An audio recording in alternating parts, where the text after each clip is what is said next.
Vendredi 4 juin 2021 à Nice, témoignage de Joseph Sosnowski. Bonjour monsieur. Pour commencer, dites-nous quand et où vous êtes né. Alors, je suis né à Lens en 1931, dans le département du Pas-de-Calais. Et Comment s'appelaient vos parents? alors, mon père s'appelait du moins Sosnowski Mathis, fils de Joseph Sosnowski. C'était le cadet d'une famille de 12 enfants. Il est venu de Pologne. Il était dans l'armée polonaise, mais il a déserté. Il a déserté l'armée à cause de l'antisémitisme. Alors finalement, il est parti de la Pologne, il a déserté. Un de ses frères l'a fait passer en Allemagne, chez une sœur qu'il avait là-bas qui était mariée. On va y revenir. Dites-nous maintenant comment s'appelait votre mère et quel était son nom de jeune fille. Alors ma mère s'appelait Perla Berkowitz. Elle est née en quelle Elle année? est née, elle est née en 1906 en Pologne, à Pabzenic. Elle avait deux frères et elle. Alors on va revenir à votre père, excusez-moi. Il est donc passé en Allemagne. Vous savez à peu près en quelle année il est parti de Pologne? Il est parti de Pologne, il a fait l'armée en 19, la guerre contre les Russes, et il est parti en Pologne entre 19 et 20. Donc il arrive en Allemagne et ensuite? Il arrive en Allemagne, là, il est logé chez sa sœur, Isba, qui était mariée, qui avait quatre enfants. Alors, mon père était tailleur et il a travaillé Dans quelle ville, vous savez? à Mannheim. À Mannheim. Il a travaillé là-bas. Et puis, pour le jour de l'an, il était chez un patron. Et il y avait 4-5 femmes, des jeunes filles. Et lui, il avait une vingtaine d'années. Et alors, pour le Christmas, il leur a donné un petit coup, un peu d'alcool à boire. Et mon père, pour se faire voir, le patron lui demande, alors, à l'époque, on l'appelait Max. Alors, Max, qu'est-ce que tu en penses de ça? Mon père, pour se faire voir devant les jeunes femmes, les jeunes filles, il a dit, ça, c'est de la gnognotte. Il dit, c'est rien du tout. Ah bon? Si tu finis la bouteille, le patron lui dit, tu auras la semaine double. Mon père regarde l'heure, 6h30, une demi-heure, pourquoi pas? Il a commencé à boire, et puis, dès qu'il a fini, la tête lui a tourné, il a commencé à se coucher, il s'est couché, et il a cuvé son vin pendant 48 heures, quoi. Une fois qu'il s'est réveillé, il va chez lui un peu pour se changer. Son frère, chez qui il était, il lui dit, c'est maintenant que tu viens, tu as 48 heures pour partir de chez moi. À l'époque, c'était comme ça. Alors, qu'est-ce qu'il a dit? Bon, avec les mineurs, il est venu en fraude en France, dans l'Est, et là-bas, il est allé voir un patron s'il pouvait se faire engager comme ouvrier tailleur. Et il lui a dit une semaine pour rester. Il dit non, une semaine je ne peux pas, il faut que vous me dites dans la matinée. Si oui, vous me faites un contrat de travail, je retourne en Allemagne au consulat de France, comme quoi j'ai un contrat, et je reviens en bonne et due forme. Il a été accepté, il est retourné en fraude en Allemagne, il est allé au consulat de France avec le papier comme quoi il avait dû travailler en France, si on pouvait lui donner un visa. Et on lui a donné un visa d'abord pour 5 ans. Il est revenu en bonne et due forme, et fatalité, le patron, c'était le frère de ma mère. Un frère de ma mère, Et mon père avait fait connaissance de notre gars. C'était le deuxième frère de ma mère, cadet. Mais il ne savait pas qu'il travaillait chez leur frère, que- qu'il travaillait chez le frère. Alors il sortait avec l'un et il allait travailler avec l'autre, sans savoir. Et puis un beau jour, ma mère est venue, lorsqu'elle a perdu sa mère, elle avait 23, 24 ans. Elle était d'un petit patelin pavgeniste, comme je vous ai dit. Il n'y avait pas de travail.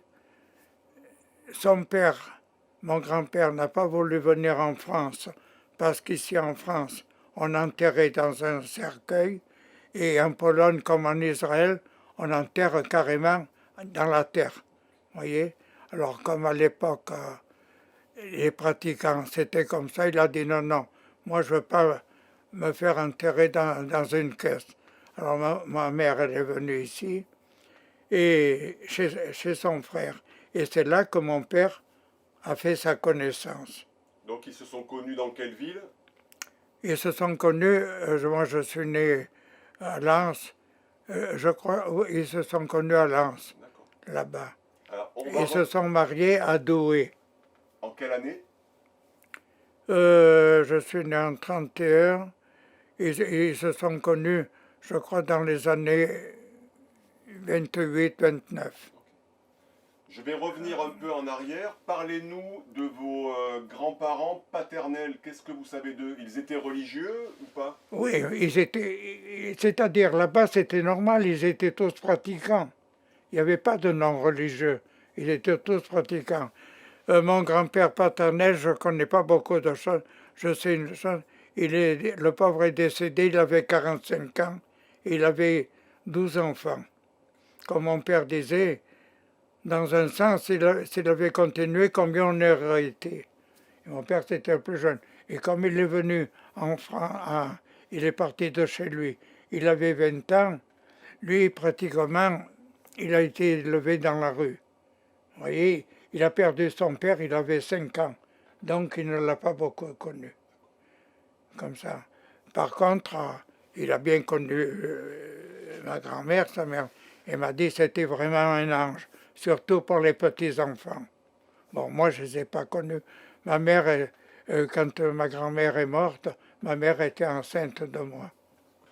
Alors, on va revenir à vos grands-parents en Pologne. Parlez-nous de vos grands-parents maternels. Alors, ma grand-mère maternelle est décédée. Ma mère avait 24-25 ans. Donc, elle est née en 1906, 1906 autour de 1927-28, quoi. Quelque chose comme ça. Bon, ma grand-mère est maternelle. Et mon grand-père paternel est décédé, lui, dans les années 1930-31, juste avant ma naissance. Et la famille de votre mère et celle de votre père, comment vous la décririez en termes de niveau social? C'était des pauvres, Ah, des riches? c'était, oui, mon grand-père maternel, c'était un petit cordonnier de rien du tout. Et ses enfants sont partis de Pologne, c'est-à-dire mon oncle, le frère aîné, il avait 16 ans, il est parti en France, en Allemagne, puis en France, il était ailleurs. Et le frère cadet, il est parti à l'âge de 15 ans chez son frère en France, dans le nord de la France, à Douai. Et alors, pourquoi précisément la France et pas un autre pays? La France, parce qu'ils avaient toujours entendu dire en Pologne que la France était le plus beau pays de la liberté, le meilleur pays.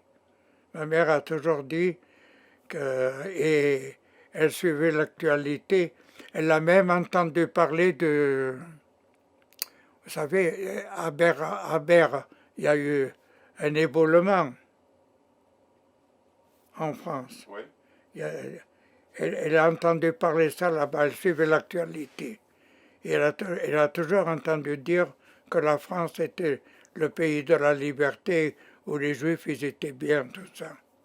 Et alors, vos parents en Pologne, ils avaient appris le français un petit peu? Rien. Rien. Ils savaient. l'allemand, le polonais, le russe et le yiddish. Ça va. Le français, ils l'ont appris sur le tas.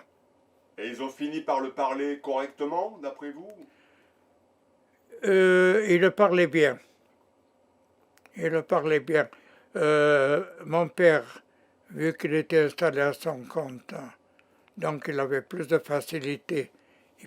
À parler le français, vous voyez, il avait appris sur le tas. Et ma mère, on disait qu'elle était suisse parce qu'elle avait un accent, comme ça. Mais enfin, sans ça, il se débrouillait très très bien. Il n'y a que l'écrit que, naturellement, il ne savait pas. Et alors, à la maison, tous les deux, ils parlaient dans quelle langue? Yiddish. Ils nous parlaient en yiddish. Ils parlaient entre eux en polonais lorsqu'ils avaient un secret. Et nous, on leur répondait en français. Mais vous compreniez le yiddish ou le polonais quand même? Le polonais, pas du tout. Le yiddish, oui. Et aujourd'hui, vous le parlez un peu encore? Disons, je baragouine, quoi. Je me débrouille. J'ai rencontré des gens en Israël lorsque je suis allé voir ma fille, quoi, là-bas. Et on a parlé le yiddish parce que c'était des Polonais. Ils ne savaient pas parler le français, moi pas le polonais.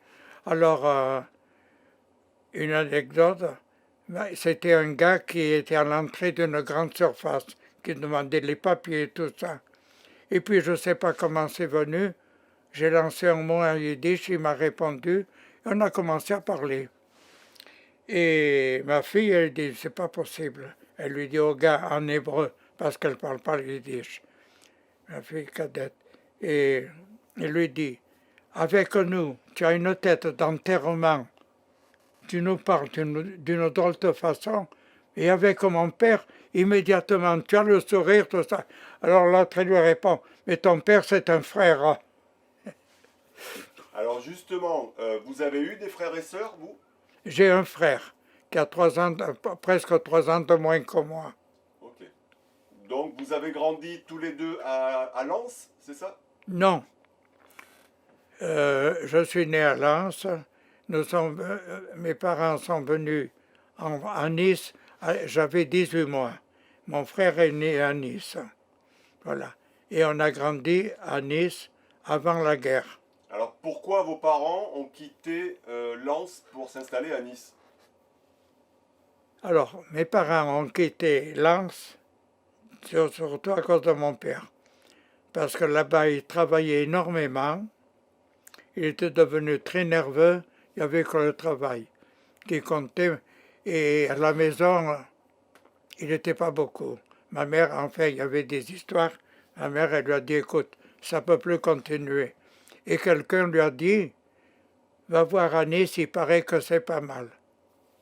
Il est venu ici, il a trouvé du travail, moins payé, mais il était bien. Et là, c'était un petit patelin de rien du tout.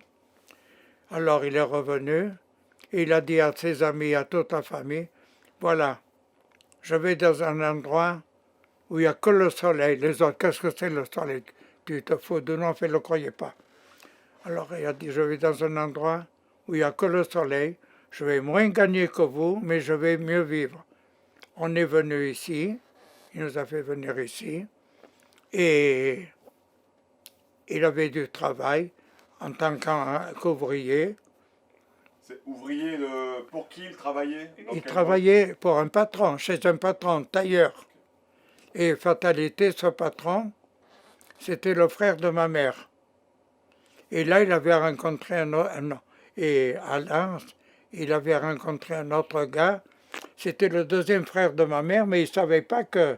Alors, un, c'était un copain, l'autre, c'était le patron. Et puis un beau jour, il y a mon oncle qui lui dit, écoute, à mon père, j'ai ma soeur qui se marie, tu viens avec moi? Alors mon père lui dit, non, je ne peux pas, je vais me marier, je t'invite pour le mariage. Alors il dit, bon, ben je viens quel jour? Il fait, je ne peux pas, c'est le jour où ma soeur se marie. Et ce jour-là, fatalité, son copain, il arrive, il dit, mais qu'est-ce que tu fais là? Il fait, mais je viens au mariage de ma soeur. Mais ta soeur se marie avec moi? Ah bon? Vos parents, est-ce qu'ils vous ont donné une éducation religieuse ou pas du tout? Mes parents nous ont donné une éducation normale, c'est-à-dire mi-religieuse, mi-laïque. Mais on faisait, ma mère, tant qu'elle était vivante, elle a toujours fait les fêtes. Autrement dit, le vendredi soir, c'était le Shabbat, elle nous faisait les bougies, elle nous faisait tout. Et elle allait à la synagogue à chaque fête. Bon, avec mon père, c'était pas pareil. Il avait un commerce et puis lui, il a été élevé dans la rue, donc il laissait tomber un peu la religion. Mais pour Pessah, Rosh Hashanah et Kippour, c'était les 3 fêtes sacrées. Ça, il fallait qu'il le fasse. Alors, est-ce que vos parents faisaient de la politique ou étaient orientés dans un parti Non, ils avaient leur point de vue, mais pas de politique du tout. Pas de politique du tout. Alors donc vous avez grandi ici à Nice. J'ai grandi à Nice. Alors racontez-nous votre enfance jusqu'à 1939. C'est l'enfance d'un gamin. Alors, nous sommes venus dans les années, je crois, 33, quelque chose comme ça, à Nice. Et là, mon père a travaillé d'abord pour des patrons. Et puis ensuite, il s'est installé à son compte, avenue Bourguignon, un peu plus haut, en tant que tailleur. Et moi, je suis allé, bon, mon enfance, ça a été une bonne enfance, tranquille. J'allais à l'école communale, à l'école primaire, l'école Saint-Lambert, jusque dans les années 39, jusque dans les années 42, lorsque les Allemands sont arrivés ici. Lorsqu'ils sont arrivés ici, mes parents nous ont fait partir, mon frère et moi, en Suisse en fraude. Je me rappellerai, avec ma mère, on est allé en Vieilleville. Je ne pourrais pas vous dire où c'était. Et de là, elle s'est renseignée chez les résistants juifs pour nous faire partir. Alors il leur a dit, écoutez, à ma mère, donnez-leur à vos enfants un petit paquet, un slip de rechange, un tricot et une paire de chaussettes. Un paquet chacun. Votre mari est tailleur, oui. Alors vous paierez 10 000 francs anciens, chacun pour vos enfants, parce que votre mari travaille, peut les payer. Cet argent sert pour les enfants qui n'ont pas de parents. Bon, si vous ne voulez pas payer, on fait partir vos enfants quand même.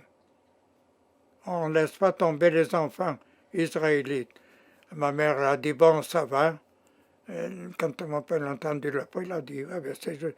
Alors, ah oui, le gars, il a dit, les 10 000 francs, c'est le prix des dénonciations que les Français, pour dénoncer les Juifs, les enfants. Pour les parents, c'était, pour les adultes, 20 000 francs, ils recevaient, ceux qui dénonçaient les Juifs. Ma mère, elle a payé.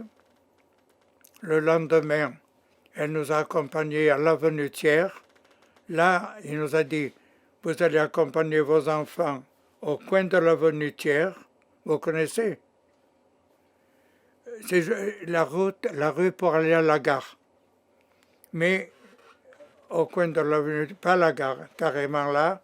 Et ici, il y a quelqu'un qui viendra vous contacter et prendra vos enfants. Alors une chose, vous embrasserez vos enfants, les enfants vous embrasseront, et vous partirez sans vous retourner. Ça, on y compte vraiment. Comme ça, parce que le moindre geste suspect risquait d'être arrêté ou n'importe quoi. Mes parents, ma mère, le lendemain, nous accompagner. Elle a dit, mais avec mon mari, non, une personne seule. Mon père est resté au magasin. Ma mère nous a accompagnés au coin de l'avenue Thiers. On avait un paquet chacun. Il y a à peine arrivé, il y a un gars qui est venu vers nous. Vous vous appelez comme ça, oui, oui. Bon, faites embrasser votre maman. Et vous partez. On a embrassé notre mère. Elle est partie. Et nous, de notre côté, on a pris le train. Et là, on a rencontré d'autres jeunes, comme nous, comme si on était une colonie de vacances. Et il y en avait un que je connaissais. Non, j'en connaissais plusieurs. Vu que je prenais des cours d'hébreu pour la bar mitzvah, alors j'étais une fois par semaine, non, 2 fois par semaine.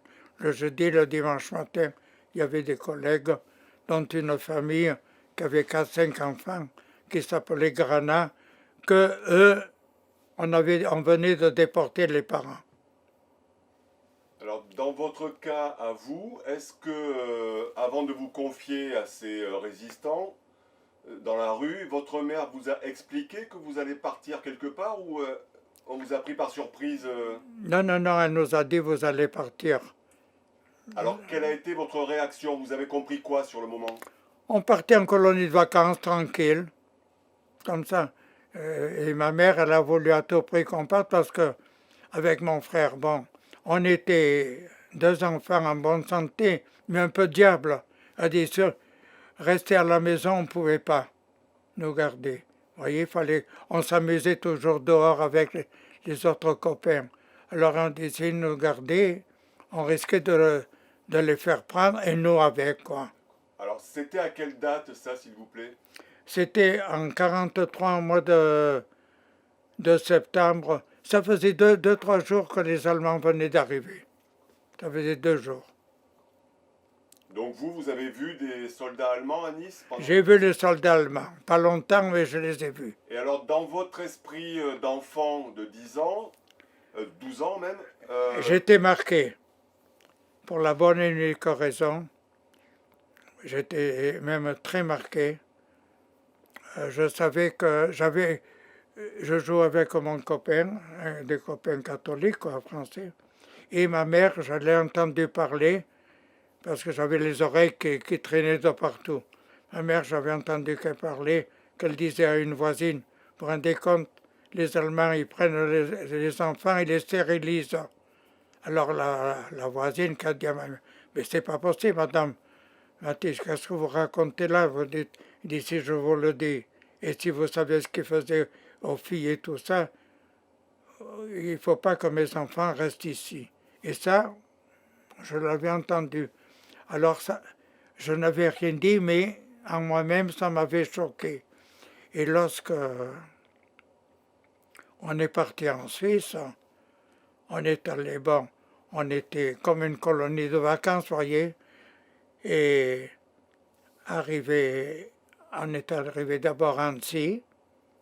À Annecy, on est resté la journée, et le soir, on a pris le train pour aller à Annemasse. Et à Annemasse, on était une quinzaine de gosses, dont l'aîné ne devait pas avoir plus de 15 ans. S'il les avait, il ne le disait pas, parce que les Suisses refoulaient à 15 ans. Moi, j'avais 12 ans, et mon frère, il avait 9 ans.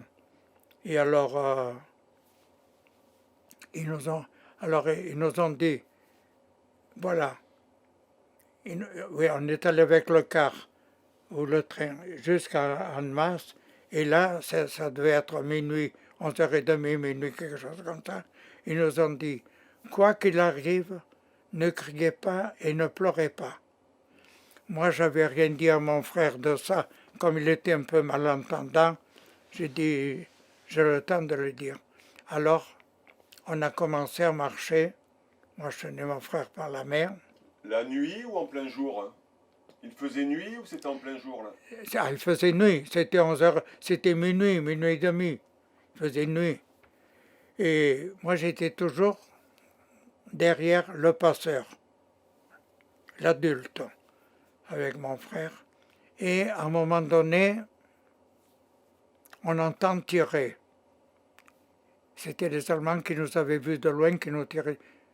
On a commencé à courir. Moi, toujours vers le gars, tenant mon frère dans la main. C'était dans un terrain vague. Mon frère tombe. Il me fait tomber. Je le reprends par la main. Il me dit, ma casquette. Ça fait rien. Il avait une casquette, il l'avait perdue. Il me dit, qu'est-ce qu'il va dire, papa? Rien du tout. Je l'ai pris parce que il voyait ce que c'était, mais malgré tout, il pensait à ses affaires. On a recommencé à courir, à courir. On est allé se cacher. Ils nous ont fait cacher dans une sorte de baraque, là. Et là, on était un contre l'autre, naturellement. Le plus jeune avait 5 ans. Je l'ai su après. Et il y avait 3 passeurs. Il y en a un, il a dit, il est allé aux nouvelles. Il est allé aux nouvelles. Au bout d'un bon moment, il vient, il dit, on peut continuer. Comme j'entendais tout, vu qu'il était à côté de moi, le passeur, alors on commence à marcher. Et moi, tenant toujours mon frère par la main et toujours derrière le passeur, on commence à couper, le pasteur coupe un barbelé. Alors, moi je suis, il passe, je passe avec mon frère. Il coupe le deuxième barbelé. J'ai su après que c'était le No Man's Land. Je suis encore le passeur. Et au troisième barbelé, le passeur, il nous dit, continuez, je vous rejoindrai après. On commence à marcher avec mon frère. Et d'un coup, j'entends halte là, avec l'accent allemand. Le gars habillé comme les Allemands. C'était les Suisses. Sauf qu'eux, ils avaient la petite croix blanche. Mais dans la nuit, la peur et tout, et en plus de ça, il y avait des jeunes filles avec nous qui savaient qu'on était en Suisse. Mais moi, je croyais que c'était les Allemands. Et elles qui disent, nous sommes des Juifs. Moi-même, je dis, mais elles sont dingues. Qu'est-ce que je fais? Je prends mon frère par la main et je voulais m'échapper. Ne me posez pas la question où, je voulais m'échapper. Vu que j'entendais vu que je croyais que c'était des Allemands, et au moment où je me lance avec mon frère, il y a le Suisse avec son fusil qui me plante le canon entre les 2 épaules. Vous savez, ça fait un drôle d'effet, hein?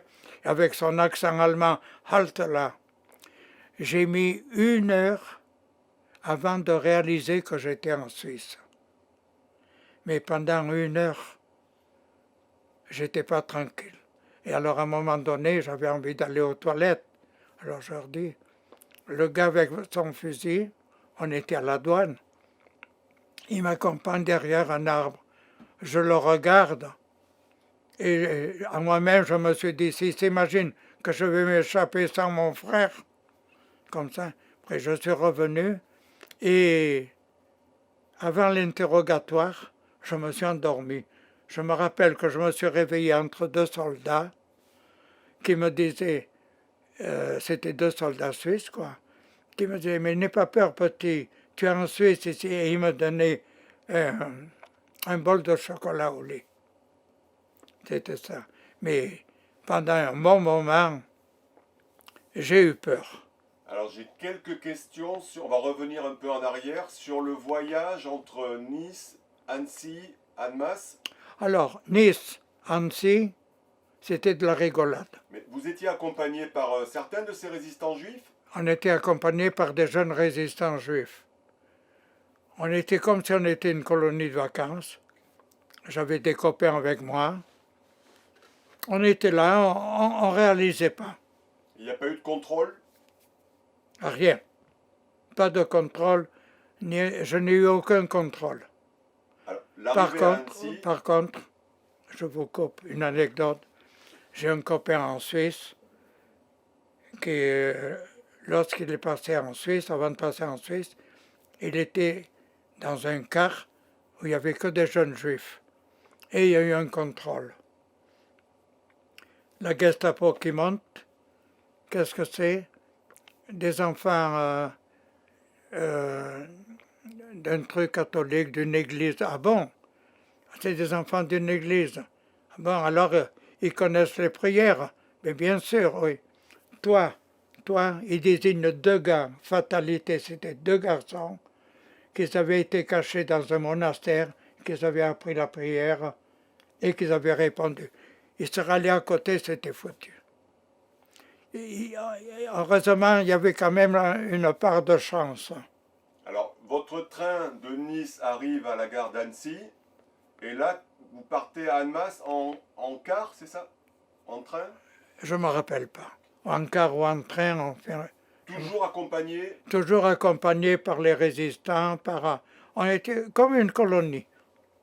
Toujours accompagné. On arrive là-bas, on mange, on se repose. Et le soir, on est reparti en masse. Et c'est là que ça a été le plus dur. Et là, ils vous ont laissé aux passeurs, les jeunes résistants juifs, ou ils vous ont suivi jusqu'à la frontière? Ah, ils nous ont fait passer la frontière. Ils m'ont dit, on va vous rejoindre, mais à la frontière, non, parce que sinon ils se faisaient arrêter. Eux, leur mission, c'était de nous accompagner à la frontière, de revenir chercher d'autres enfants. Et alors, est-ce que plus tard, dans votre vie, vous les avez revus, vous avez su qui ils étaient, ces jeunes qui vous avaient accompagnés? Non, j'ai bien peur qu'il y en a qui se sont fait arrêter. Ces jeunes, je ne les ai pas revus. J'ai revu des copains qui étaient avec moi, qui ne les ont pas revus non plus. Et il y avait des jeunes filles parmi eux, ou que des... Il y avait des jeunes filles ou que des jeunes hommes avec eux? Ces jeunes résistants, c'était que des garçons? Là, lorsque je suis parti, moi, c'était trois garçons. Trois garçons. Pour moi, c'était des vieux, mais ils avaient une vingtaine d'années. Tout juste, ils avaient une vingtaine d'années. Alors, on revient au poste frontière suisse. Qu'est-ce que, après ce chocolat chaud, qu'est-ce qui vous arrive? Où vous amène-t-on? Alors, une fois qu'on est en Suisse, on va dans un camp, Capeux. On est resté un mois dans un camp où on ne pouvait pas sortir, dans un immeuble, Capeux, à Genève. Au bout d'un mois, on nous met dans un camp, Varambé. C'était un stade aménagé en camp d'internement. Là, on était, même dans le premier camp, on était mélangé avec les adultes, carrément. À Varambé, on était mélangé avec les adultes. Et une chance que j'ai eue, une chance parce que j'étais naïf, j'avais 12 ans, j'étais avec mon copain Isidore Erlich, je me rappelle toujours, et on était là dans le deuxième camp à Varambé, et mon frère, il passe le directeur du camp. C'était au mois de septembre, début octobre. Je lui demande au directeur du camp combien de temps elle met une lettre par la Croix-Rouge, parce qu'on ne pouvait pas écrire, vu que c'était un camp de réfugiés. Alors, c'est-à-dire si on écrivait immédiatement, les Allemands savaient que ça venait d'un camp de réfugiés. Donc les parents, ils étaient pris. Alors je lui demande combien de temps elle met une lettre par la Croix-Rouge pour la France. Il me dit 3 mois. Je me retourne vers mon copain, je lui dis écoute-moi bien, dans 3 mois la guerre elle sera finie. On n'écrit pas, on fait la surprise à nos parents. Le directeur, lui, était parti. Il me dit d'accord. Lui, vu qu'il était tout seul, on le met dans une famille en Suisse. Mon frère et moi, on nous met dans un home d'enfants en Suisse allemande. Qui s'appelait comment? C'était à Schwecher. C'était l'homme d'enfants de Schwecher, quoi. C'était le nom du patelin. Et là-bas, bon, au bout d'un mois et demi, il vient d'autres jeunes, comme nous, des réfugiés. Vous connaissez la nouvelle? Non, quoi, la guerre est finie?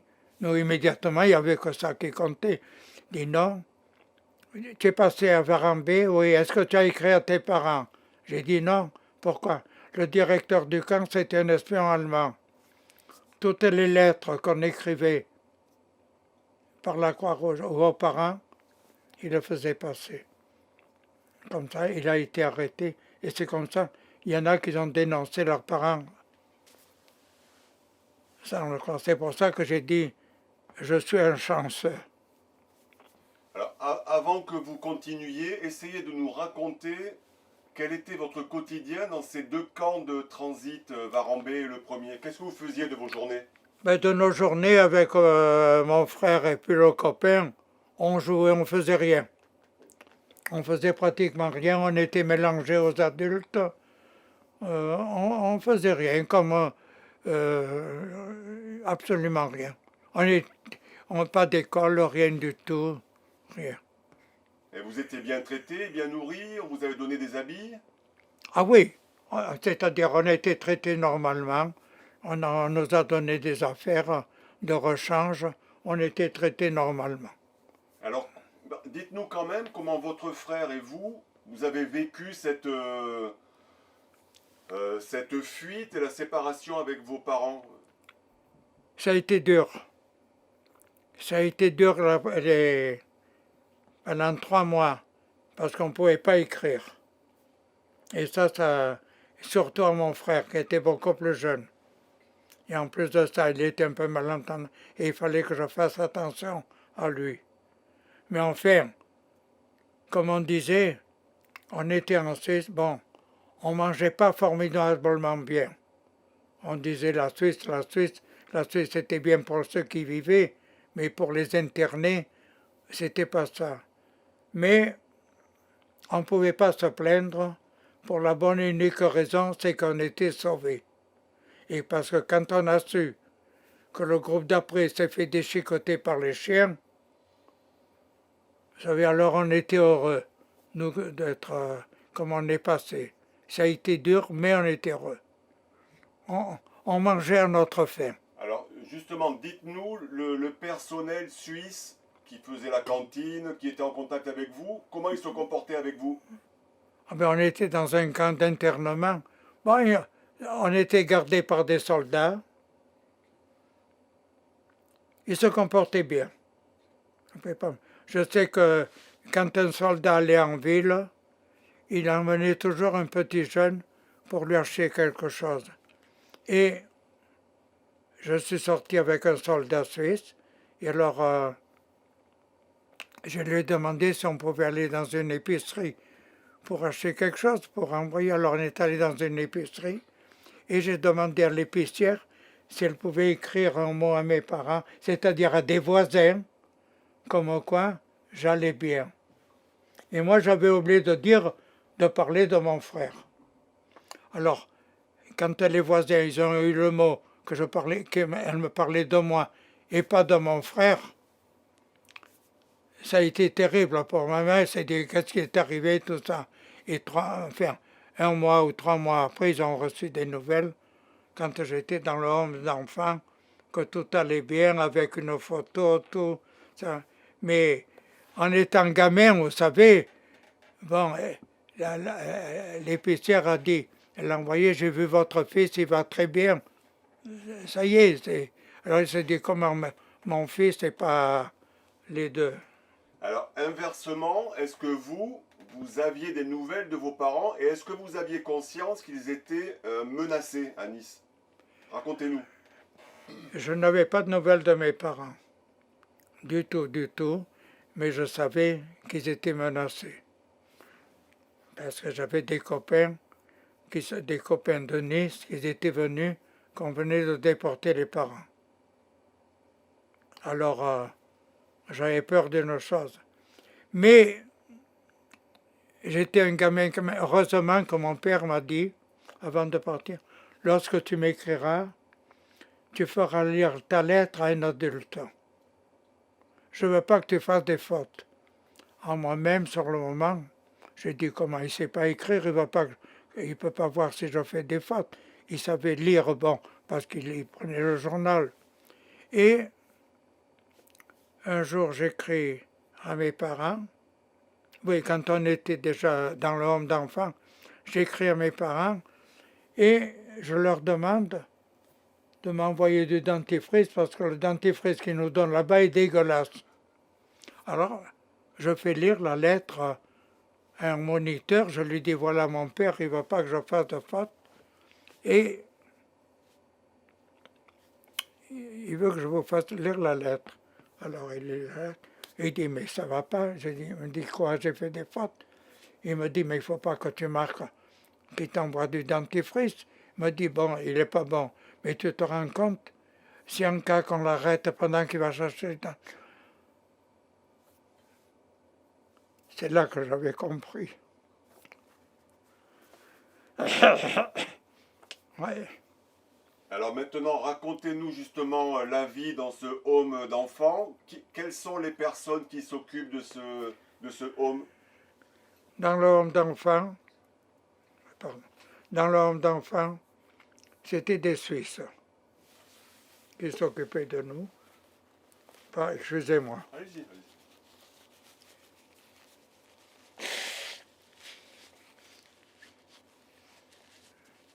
C'était des femmes suisses qui s'occupaient de nous.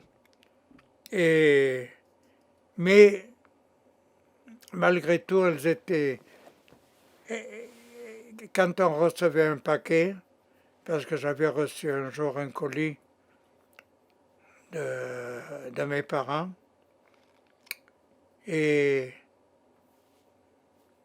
oui, j'avais reçu comme ça un colis. Et un jour, je vois sur un copain une chemise à manches courtes que je portais à Nice.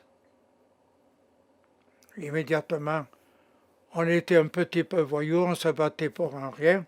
Je sors sur le collègue, espèce de voleur, tu m'as pris mon paquet. Il me dit, mais ça va pas. J'ai dit, cette chemise, comme ça. C'est la directrice qui me l'a donnée. Ah bon? Sans frapper, je rentre. On était dévergondés, mais pas comme maintenant quand même. Je rentre dans la chambre. J'ai reçu un paquet, vous l'avez ouvert et vous m'avez volé la chemise, vous l'avez donné aux gens. J'avais un oncle, pour moi, cet homme c'était un soldat polonais interné en Suisse, le frère de ma mère. Mais pour moi, c'était quelqu'un. Vous voyez, il était comme moi interné, il ne pouvait rien. Mais pour moi, c'était quelqu'un. Alors, j'ai dit, vous savez, j'ai un frère, et j'ai mon oncle qui est ici, qui est soldat, mais je n'ai pas dit soldat où. Je vais lui raconter, non, non, tiens, on te donne les affaires. On te donne les affaires comme ça. C'est pour vous dire que lorsqu'on recevait un colis, même la directrice, elle nous ouvrait les affaires et tout. Parce que certains enfants ne recevaient pas de colis, c'est ça? C'était pour... Mais c'était rare qu'on recevait un colis. C'était rare. Mes parents, ils m'avaient envoyé un colis. C'est pas eux qui l'avaient envoyé, on avait de bons voisins. Et c'est grâce à ce voisinage que mes parents n'ont pas été pris.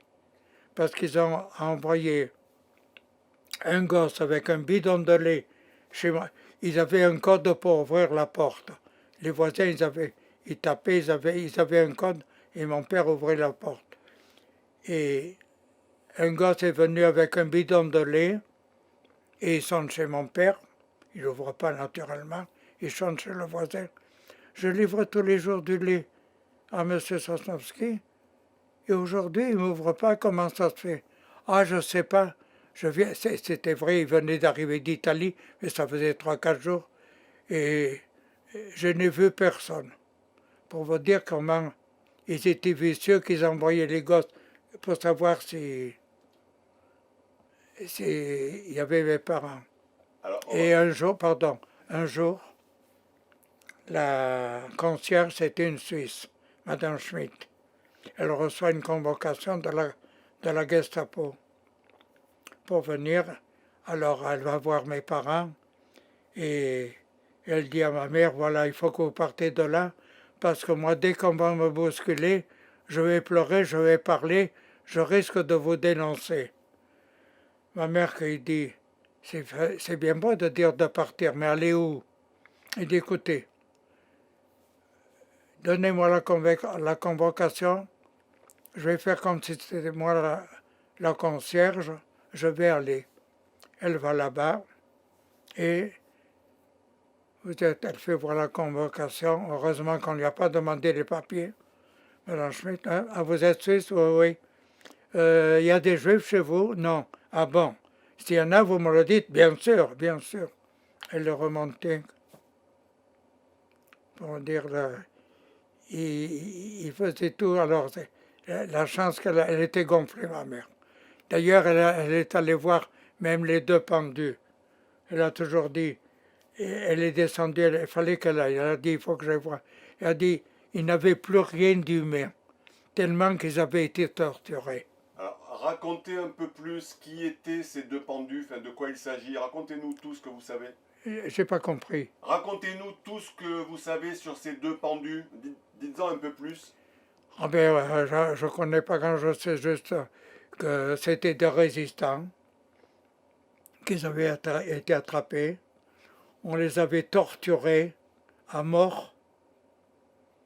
Je dis à mort parce que ma mère, quand elle les a vus, qu'on les a pendus, elle me dit, je me demande s'ils étaient encore vivants, tellement qu'ils étaient défigurés et tout.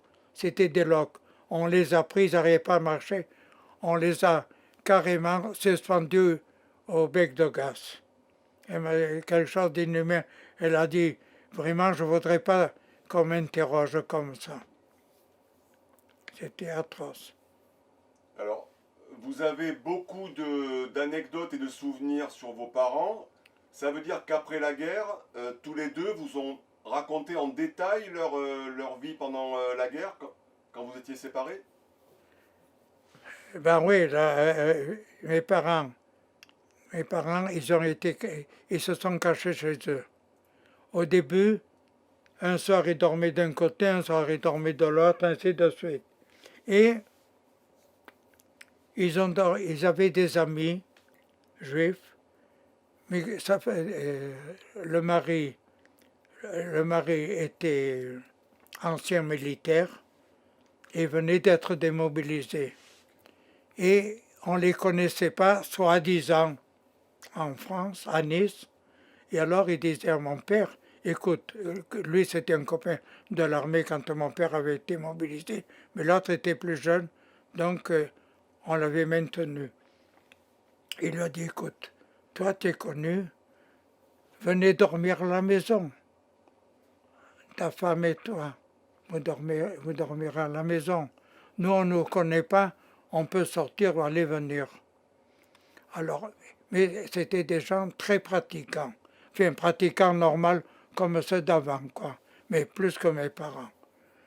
Alors, il était là, ça. Et puis un soir, ma mère avait le cafard. Et elle avait mal au dos parce qu'ils dormaient par terre. Ils étaient, ils étaient combien dans un 2 pièces?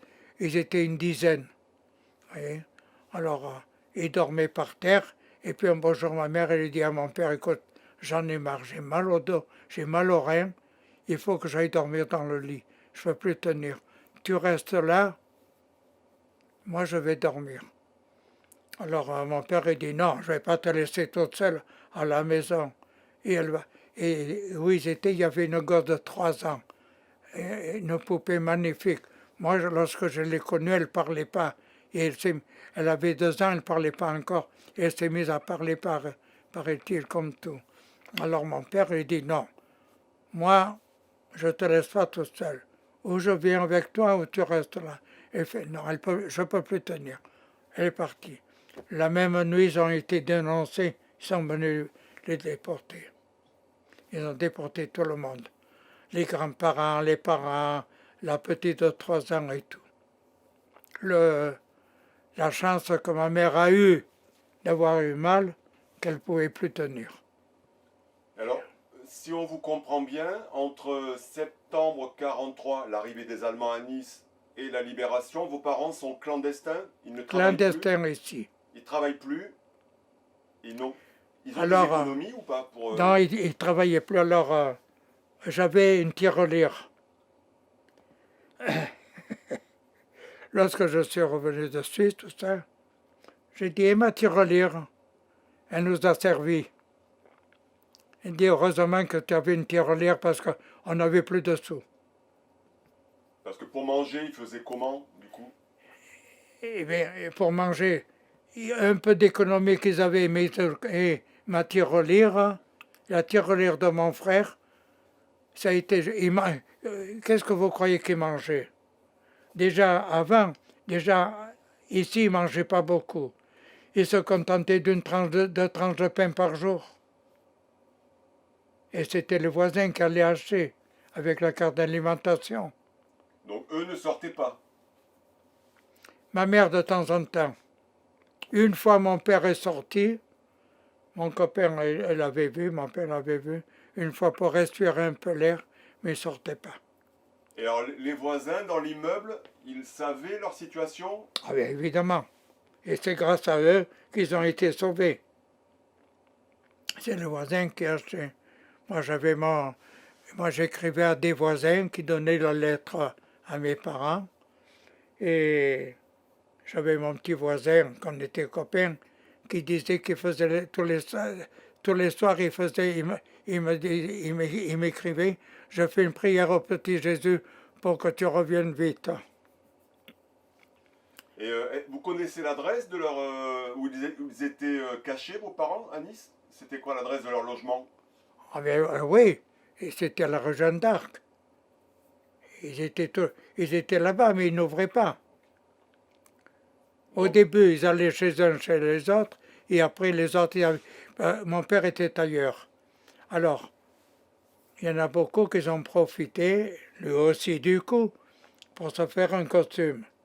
Alors, comme il avait un magasin, mon père a dit, moi je ne peux pas travailler, je ne travaille plus au magasin, si vous avez une machine à coudre, comme à l'époque tout le monde avait une machine à coudre, il dit, je viens chez vous avec ma femme, et tant que je n'ai pas fini le costume, je fais le costume chez vous. Et comme ça, il faisait. Bon, ça, il a fait 4 ou 5 fois, mais après, c'était fini, après il est resté à la maison. alors est-ce que plus tard, vos parents vous ont raconté leur quotidien pendant plusieurs mois dans cet appartement complètement cloîtré? Comment ils ont tenu? Non, il ne m'a pas raconté, mais je m'imagine. Qu'est-ce que vous voulez qu'il fasse, à part de lire et écouter le poste de radio? Il ne faisait rien. Il ne sortait pas. Vos parents n'avaient pas de faux papiers, j'imagine? Si, mon père avait des faux papiers, une fausse carte d'identité. Il avait une fausse.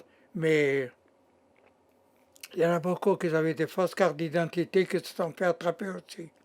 Et sur sa carte d'identité, la vraie, c'était marqué juif dessus. Il avait une fausse carte d'identité, mais il n'avait pas confiance.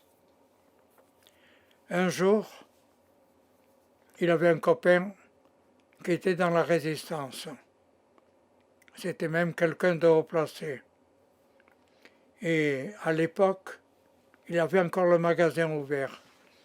Et son fils, avec un copain, ils viennent voir mon père. Bonjour, ça va? Est-ce que vous pourriez nous faire un travail? Oui, oui. Et puis lorsqu'ils s'en vont, le fils avait collé un papier, sale juif. Le lendemain, mon père s'aperçoit, il enlève. Bon. Le lendemain, son père, il vient, dit, si tu veux que je te cache n'importe quoi, tu me dis, tu sais que je suis. Il dit, moi, aller chez toi, mais ça va pas. Il lui raconte quoi? Le type, il est parti. Sa femme, le lendemain, elle est venue chez mon père. Oui, pardon. Il est venu chez mon père. Qu'est-ce que vous avez fait de raconter ça? Il a à moitié tué son fils. Le père était dans la résistance, haut placé, et le fils, il était en collaboration avec la jeunesse fasciste. Pour vous dire, et mon père me disait, il y avait des familles où il devait se méfier des enfants. parce que les enfants se faisaient entraîner. Il y avait la GFOM, Jeunesse fasciste maritime ou je sais pas quoi. Là. Comme ça, c'était terrible. On va revenir à vous en Suisse. Essayez de nous dire, encore une fois, quel était votre quotidien dans ce home d'enfants. Dans la journée, vous faisiez quoi? Ben, en Suisse, on était comme une colonie de vacances. C'est là-bas que j'ai appris à nager dans un bassin de 6 mètres de côté, 2 mètres de long. On faisait des sorties. J'ai fait une belle marche. Je ne sais pas si vous avez entendu parler. Le Mont Saint-Is. On a fait une marche. On n'était pas très loin du lac de Constance. On est allé à pied là-bas. On est allé. J'ai fait ma bar mitzvah, ma communion, à Saint-Gallen. Et oui, j'ai fait la communion là-bas. Et pour Kippour, Rosh Hashanah, on a voulu aller à la synagogue. Seulement, là-bas, ils n'ont pas voulu nous recevoir parce qu'on n'était pas assez chic, pas assez bien habillés. Qu'est-ce qu'on a fait avec quelques copains? On était à 7 kilomètres de Saint-Gallen. On est à jeun. On est descendu à pied. On est allé à la synagogue. On a ouvert la porte le jour de Kippour. On a crié, on est là, Get Yontef. On a refermé et on est remonté à pied. On a cueilli des pommes en montant pour les manger à 7 heures du soir. Des choses comme ça. On était un peu tête folle, mais enfin, on avait 12 ans, hein. Attention. Et alors, hormis l'inquiétude pour vos parents, est-ce que votre vie était, comment dire, agréable, supportable? Comment vous diriez Oui, elle était supportable. La preuve, je m'en suis sorti et tout. C'était agréable. On était comme une colonie de vacances. Bon, on était un peu voyous sur les bords. Mais enfin, à part ça, on faisait beaucoup de sport. C'est-à-dire, le sport, c'était la marche. Et il y en avait un moniteur, qui nous apprenait un peu de judo. Un petit peu, comme ça. Mais notre vie n'était pas désagréable. On s'en est sorti tout alors, impeccable. le personnel et les moniteurs de ce home, ce sont des juifs ou ce sont des Suisses Il était cool. Je me souviendrai toujours. On était assis au réfectoire, à table, à midi, assis sur un banc pour manger. Et j'avais un paquet de cigarettes dans la poche. Les Français, par la Croix-Rouge, on avait droit à 1 franc par mois. Les Polonais, 5 francs par semaine. C'est là que j'ai regretté de ne pas avoir dit que j'étais polonais. Moi, je suis français. C'est vrai, je suis né en France, tout ça. Parce que ceux qui étaient polonais, ils avaient beaucoup de sous, nous 1 franc. Et j'avais acheté des cigarettes. J'avais mon paquet qui dépassait. On était en train de manger. D'un coup, je me sens soulevé, me mettre sur le banc. C'était un moniteur, vingtaine d'années. Il a commencé à m'engueuler, à me traiter d'égoïste, de tout. Ce que j'avais pas honte, avec le peu de sous que j'avais, de penser à moi pour acheter des cigarettes au lieu d'acheter des bonbons et tout. Écoutez, jusqu'à l'âge de 15 ans, 14 ans et demi, je n'avais plus acheté une cigarette. Tellement il m'avait pas tiré j'aurais voulu qu'il me tire des jambes, mais ce qu'il m'avait dit, c'était terrible. Terrible, terrible. et ces moniteurs, c'était des Suisses ou des Juifs? Non, c'était des gars comme nous. C'était c'était des gars comme nous, mais ils travaillaient. Il y avait aussi une Suisse. Il y avait aussi une Suisse. Mais ce home, il était géré par un organisme juif? Oui, par la Croix-Rouge. Et Par la Croix-Rouge. mais vous étiez combien à peu près d'enfants et Oh, une d'adolescents? trentaine, hein, je pense, une trentaine. Que des garçons? Oui, que des garçons. Oui, parce que, oui, que des garçons. Il y avait un nombre d'enfants un peu plus loin des filles. Parce que j'ai malheureusement un copain qui est mort d'une petite angine mal soignée. Et sa sœur était venue pour l'enterrement. Une angine, elle était mal soignée. En plus de ça, il était dans une chambre où une fenêtre était cassée. Je le sais parce que c'était interdit d'aller le voir. Moi, je suis allé le voir quand même. Il m'a dit, attention, je suis contagieux. Va-t'en vite. J'ai vu la vitre cassée, même pas un carton, rien du tout. Et ce home, il était dans quelle commune suisse? Dans quelle ville proche? Où j'étais? Oui. J'étais en Suisse allemande. Et la ville la plus proche, enfin la localité? Saint-Gallen, Ok. 7 kilomètres. On a fait à pied 7 kilomètres aller-retour. Et on était à une dizaine de kilomètres du lac de Constance, en face de l'Autriche. On est allé aussi là-bas, au lac de Constance, côté suisse, hein, pas côté. Alors, on voyait les avions canadiens bombarder l'Autriche, on sautait de joie. Et on avait une monitrice suisse. Vous n'avez pas honte, il y a, il y a des morts, tout ça. Alors nous, on lui disait, et eux, quand ils en ont tué combien? Et surtout que mon collègue, il avait ses parents déportés. Il ne savait pas comment ils étaient. Hein. Il ne savait pas. Mais alors du coup, vous les jeunes, vous aviez des nouvelles du front, vous lisiez les journaux, qu'est-ce que vous saviez de la guerre en Europe et du débarquement ou ces Ah, événements-là? on a su le débarquement. On a su quand il y a eu le débarquement. Et d'ailleurs, et la libération. D'ailleurs, quand il y a eu le débarquement et la fin de la guerre, la libération en France, on nous avait mis dans un autre camp. Et il y avait deux copains qui disaient qu'ils avaient 15 ans, mais ils avaient plus que ça, qui se sont échappés de la Suisse pour retourner en France, voir leurs parents.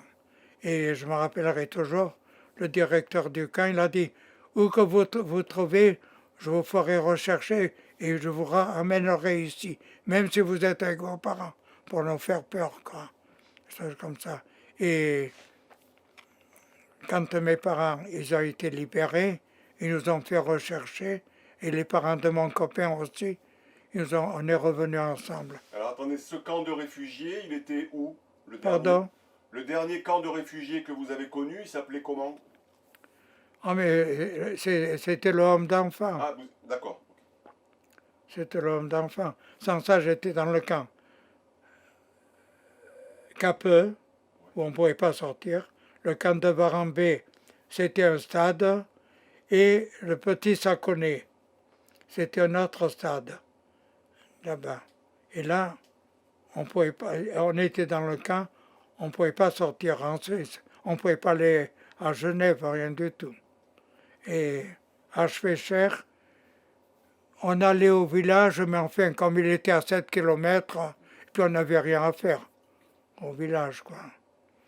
Alors, est-ce que vous vous rappelez le moment où vous avez appris que vos parents étaient vivants et vous attendaient?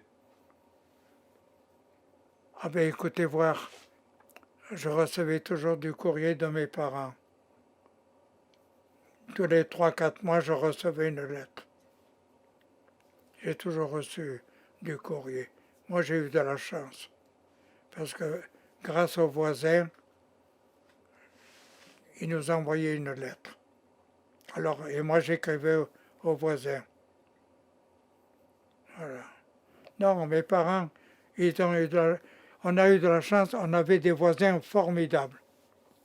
Je vous dirais que c'était un immeuble de 3 étages où il n'y avait que des jeunes, quelques jeunes de mon âge.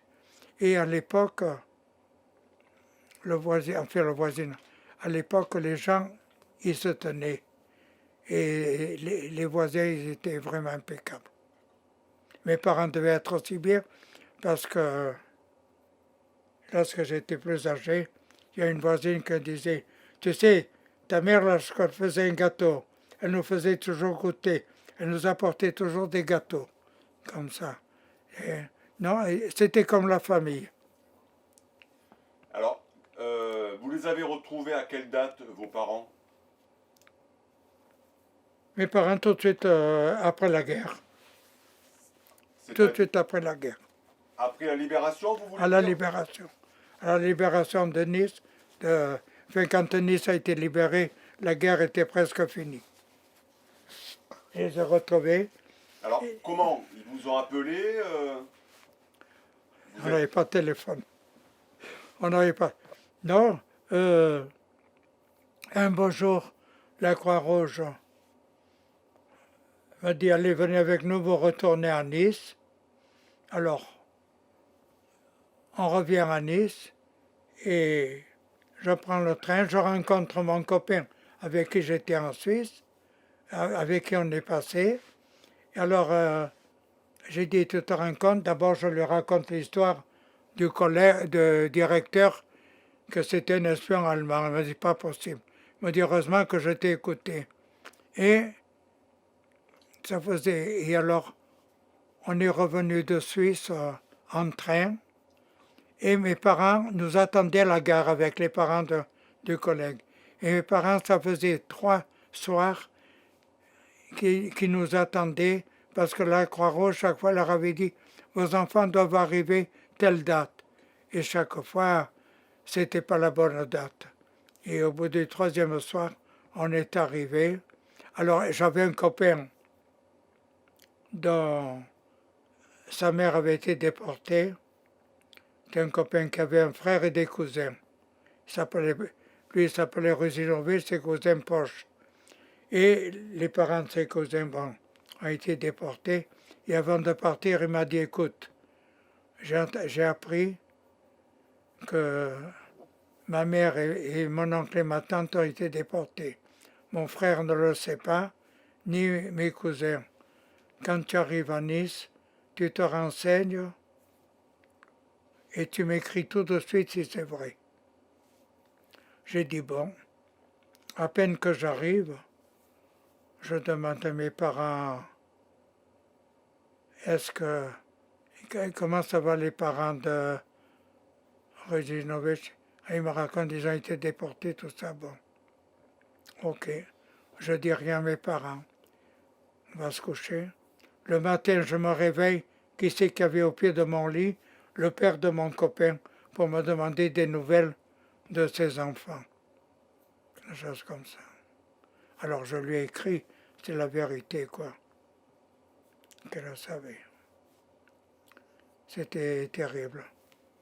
Et je vous dis, j'avais notre copain, ils étaient 5-6, et il m'a dit, je ne comprends pas. Ses parents avaient été dénoncés par Laval, ici. Il m'a dit, mes parents, ils étaient bien copains avec Laval, il a dénoncé mes parents. Et alors, comment vos parents ont repris le cours de leur vie à la libération de Nice une fois que vous êtes revenus? Ah ben, mon père avait un magasin, il travaillait. Moi, après, je suis allé à l'école. J'ai continué l'école Saint-Lambert, et jusqu'au certificat d'études. Puis après, je suis allé travailler chez mon père. Et vous aviez pris du retard à l'école? Vous aviez pris du retard du coup? Et oui, j'avais pris 18 mois de retard. Mais enfin, j'ai pu rattraper. J'ai eu mon. À l'époque, c'était le certificat d'études qu'il fallait. Et après le brevet. Alors, vu que j'étais pas tellement fort, j'ai eu le certificat de justesse. Et ensuite? Ensuite, j'ai travaillé chez mon père en tant que tailleur. Voilà. Toute votre vie? Toute ma vie. Toute ma vie. À un moment donné, non, sauf pendant 9 ans. J'ai plus voulu travailler. J'ai voulu faire du commerce, c'est-à-dire avoir un magasin de vêtements, acheter et vendre. Et seulement, comme mon père disait, ça ne va pas durer longtemps, tu n'as pas les épaules à cette époque. Je n'avais pas les capitaux, ça fait que ça a duré 9 ans et après je me suis remis à travailler. Voilà. Vous avez eu des enfants? Vous vous êtes marié? Oui, je me suis marié, j'ai divorcé, je suis resté 20 ans avec mon ex, j'ai divorcé, j'ai 2 filles. Ouais. Il y en a une qui est à Paris, dans les environs de Paris à Bondoufle. Elle a 2 enfants magnifiques. Et j'ai l'autre fille qui est en Israël, qui a été 2 fois championne de judo en Israël. Entre parenthèses, j'ai voulu que mes 2 filles savent se battre parce que, étant gamin, avec les copains, on embêtait les filles. Alors j'ai dit, bon sang, j'ai 2 filles, faut pas qu'elles viennent se plaindre à moi. Et je leur ai fait mettre au judo. L'aînée n'a pas pu continuer parce qu'elle avait les chevilles faibles. Elle s'est fait mal aux chevilles. La petite, elle a continué. Par contre, elle faisait de la gym. Alors, elle a fait le judo, la petite, et elle a été 2 fois championne de judo en Israël, et elle est prof de sport, prof de gym. Elle, le judo, c'était pour elle, mais la gymnastique, c'était pour enseigner. Alors, quand vos filles ont eu l'âge d'entendre ces histoires, est-ce que vous leur avez raconté votre jeunesse pendant la guerre? Bien sûr. Alors comment? Spontanément? Elles l'ont enregistré. Elles l'ont enregistré. Bien sûr, j'ai raconté ma jeunesse, j'ai raconté tout, des choses comme ça. Automatiquement. Ça, de façon qu'elle raconte à ses enfants, mais elle l'a enregistré. Et autour de vous, vos amis, pendant votre vie, ils connaissaient là où vous étiez pendant la guerre? Oui, ils connaissent un peu. Ils ne s'imaginent pas. Alors, il y en a beaucoup qui m'ont dit, toi tu as eu de la chance, tu es parti en Suisse. Seulement à l'époque, j'avais 14 ans, je ne savais pas leur répondre. Maintenant, il y en a d'autres qui m'ont dit aussi, tu as eu de la chance, tu es parti en Suisse. Je leur dis, mais il fallait le faire comme moi, partir en fraude. Et les Allemands nous ont tiré. Alors quand je leur raconte ça, ah, ah. Étant jeune, je n'osais pas trop leur dire, et puis il y avait beaucoup qui pouvaient. Je me battais beaucoup, étant jeune, parce qu'ils ne pouvaient pas voir les Juifs. Et alors, j'étais en Suisse, ça y est, j'étais le roi, j'étais. Après la guerre, on vous traitait encore de... Après la guerre, j'avais en 1944, quand le lycée était 40, j'avais 13 ans. Donc c'était pas. Il y avait encore des antisémites qui vous cherchaient des noises? Ah, mais il y en a toujours, hein. Combien de fois une fois au magasin, j'étais avec une copine,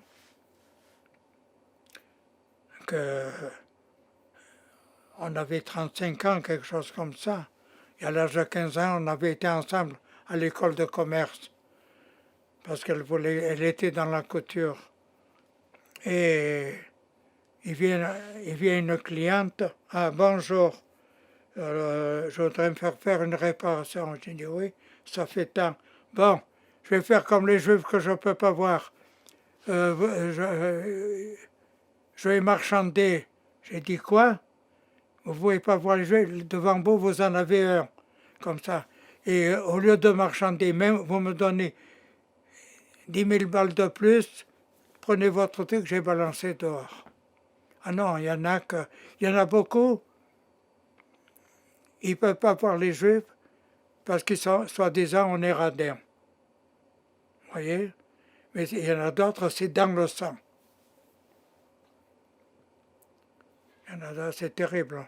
Alors, est-ce que après la guerre, vous avez eu des nouvelles des membres de votre famille en Pologne? Malheureusement, sauf un qui a réussi à s'échapper, un cousin à moi, que ma fille a vu, qui a réussi à s'échapper de Varsovie. Il avait un enfant de 7 ans qui est mort en cours de route. Sans ça, toute la famille de mon père a été toute tuée. Aucun. Non, pas eu de chance de ce côté. Et mon cousin, que oui, je l'ai vu parce que je suis allé en Israël. Voilà, lui, il a eu toute la famille de mon père, donc sa famille à lui, complètement tous exterminés. Alors, Et il m'a raconté que je ne sais pas si je vous l'ai dit, que j'avais une grand-mère formidable, que je n'ai pas connue malheureusement. est-ce que plus tard, vous avez manifesté le désir de retourner en Suisse, là où vous avez passé quelques mois Oui, j'étais en Suisse avec ma fille cadette à Genève. Et puis, j'ai voulu aller en Suisse allemande, où j'avais perdu mon collègue, pour aller sur sa tombe. Et ma fille m'a dit, papa, où tu veux aller toi, c'est à l'autre bout de la Suisse, ça va nous coûter très cher. Surtout 2 personnes à l'hôtel et tout. Il dit, je voudrais pour le même prix aller en Israël, que tu me payes le voyage. J'ai dit, bon. Alors du coup, je suis pas allé sur la tombe de mon collègue. Et quand on est allé en Suisse, en Israël, avec ma fille la première fois, alors elle me dit, d'abord elle est allée toute seule. Et puis après avec moi, elle me dit, papa, je ne reviens plus, je reste là. J'ai dit, reviens moi pour prendre les affaires, dire au revoir à tout le monde. Il est revenu, elle a pris ses affaires, il est retourné en Israël. et vous, l'idée de vous installer en Israël, elle vous a traversé dans votre vie ou jamais? Oui et non. J'aurais voulu, seulement où il y a ma fille, c'est un petit bled de rien du tout.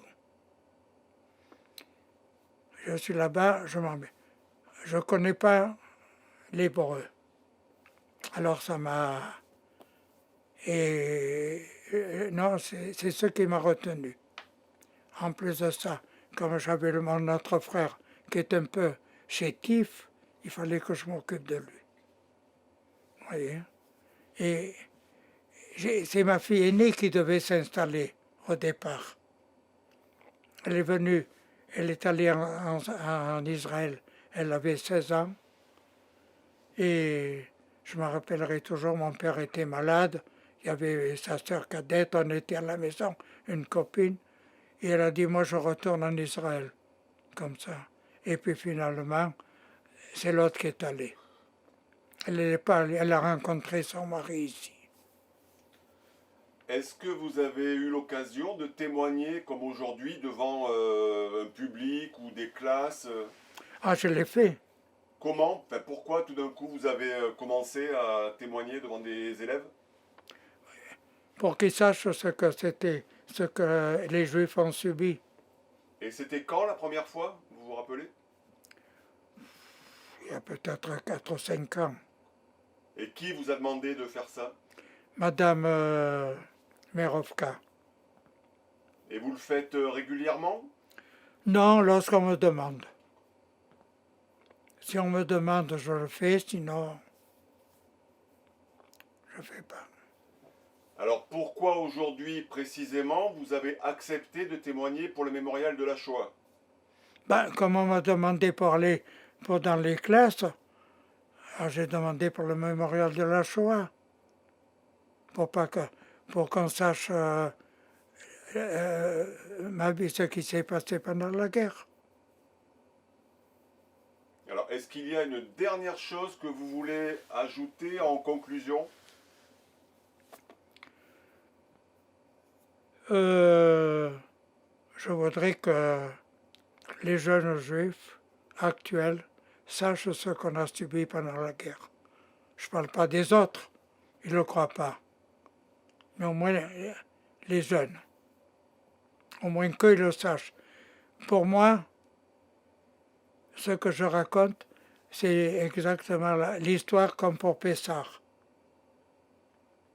Vous me suivez? Pour Pessar, on raconte l'histoire des Juifs d'Égypte, quand ils sont partis, ce qu'ils ont subi. Pour moi, c'est pareil. C'est exactement pareil.